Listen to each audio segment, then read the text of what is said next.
Hey, welcome back to another video of how to use basics. In this video, we are going to learn how to unlink your wallet in Unstoppable Crypto Wallet. First, open the Unstoppable Crypto Wallet application on your device. Now, click on the top left corner of your screen, where there is a small icon. Here you can see all of your wallets. Select the wallet you want to unlink. Click on the three dots at the right side. After that, you can see Unlink Wallet button. Click on it. Then select both of these options from here. After that, click on Delete from Phone button. And that is how you can unlink your wallet in Unstoppable Crypto Wallet.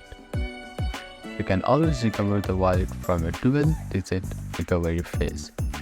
So that is how you can unlink wallet in Unstoppable Crypto Wallet. Thank you for watching this video. Please do not forget to like, share and subscribe to our channel and comment down if you have any queries.